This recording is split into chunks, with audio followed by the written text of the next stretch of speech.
বাচ্চাদের ভীষণই পছন্দের ওপরে মুচমুচে ভেতরে নরম পটেটো চিজ বলের রেসিপিটা আজকে আমি খুব সহজ নিয়মে তৈরি করে দেখাবো। কিভাবে খুব সহজে বাসায় এই রেসিপিটা তৈরি করবেন সেটাই আজকে আমি আপনাদের সঙ্গে শেয়ার করব। চলুন পুরো রেসিপিটা দেখে নিই। এর জন্য প্রথমে এখানে আমি 2টি আলু খুব ভালোভাবে সিদ্ধ করে ম্যাশ করে নিয়েছি। তারপরে স্বাদ মতো লবণ দিয়ে দিচ্ছি, 1 চা চামচ পরিমাণ চিলি ফ্লেক্স দিয়ে দিচ্ছি, হাফ চা চামচের মতো চাট মশলা দিয়ে দিচ্ছি, হাফ চা চামচ কালো গোলমরিচের গুঁড়ো দিয়ে দিচ্ছি। এবার এই সবগুলো উপকরণ হাত দিয়ে খুব ভালোভাবে মিশিয়ে নিচ্ছি। চেষ্টা করবেন উপকরণগুলো খুব ভালোভাবে মিশিয়ে নেওয়ার। দেখুন খুব ভালোভাবে উপকরণগুলো মিশিয়ে নেওয়া হয়ে গেছে।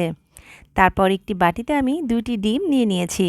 সাথে দিয়ে দিচ্ছি সামান্য একটু পরিমাণে চিলি ফ্লেক্স, সামান্য একটু পরিমাণে লবণ, আর দিয়ে দিচ্ছি হাফ চা চামচের মতো কালো গোলমরিচের গুঁড়ো। এবারে সবগুলো উপকরণ ডিমের সঙ্গে খুব ভালোভাবে মিশিয়ে নিচ্ছি। দেখুন খুব ভালোভাবে মিশিয়ে নেওয়া হয়ে গেছে। আর পটেটো চিজ বল তৈরি করার জন্য এখানে আমি চিজগুলো কেটে নিয়েছি, সাথে আমি নিয়ে নিয়েছি ব্রেড ক্রাম্ব। আর আগে থেকে তৈরি করে রাখা মিশ্রণ থেকে আমি কিছুটা মিশ্রণ নিয়ে নিয়েছি। আর পটেটো চিজ বল আমি ঠিক কিভাবে তৈরি করছি আপনারা নিশ্চয়ই একটু লক্ষ্য করলে বুঝতে পারবেন। দেখুন কিছুটা মিশ্রণ নিয়ে তার মধ্যে আমি একটা চিজের টুকরা দিয়ে দিয়েছি। তারপর হাত দিয়ে ঘুরিয়ে গোল গোল করে নিলেই কিন্তু তৈরি হয়ে যাবে পটেটো চিজ বল। দেখুন একটি বল তৈরি করে নিয়েছি। এবার এই বলটিকে আমি ডিমের মিশ্রণের মধ্যে দিয়ে দিচ্ছি। তারপর ডিম দিয়ে খুব ভালোভাবে এগুলোকে আমি কোট করে নিচ্ছি। তারপর এগুলোকে আমি ব্রেড ক্রাম্বের ওপরে দিয়ে খুব ভালোভাবে কোট করে নেব।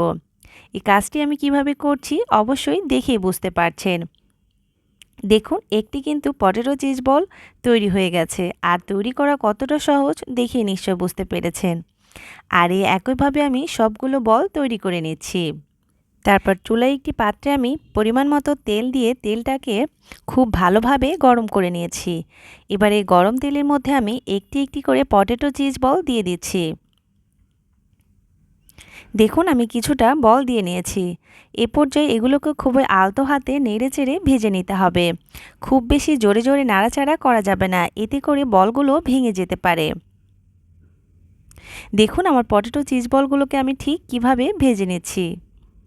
খুবই আলতো হাতে এগুলোকে নেড়েচেড়ে ভেজে নিতে হবে। দেখুন দেখে নিশ্চয়ই বুঝতে পারছেন পটেটো চিজ বলগুলো কিন্তু একদম পারফেক্টভাবে ভেজে নেওয়া হয়ে গেছে। এবার এগুলোকে আমি উঠিয়ে নিচ্ছি। আর একইভাবে আমি সবগুলো পটেটো চিজ বল তৈরি করে নিচ্ছি। দেখুন কতটা লোভনীয় হয়েছে, আর এটা কিন্তু বাচ্চাদের ভীষণই পছন্দের। আর বিশেষ করে আমার বাচ্চা তো এই জিনিসটা খেতে অনেক বেশি পছন্দ করে। আমার বাচ্চার আবদার থাকে প্রতিদিন সন্ধ্যায় যেন ওকে আমি এটা বানিয়ে দিই।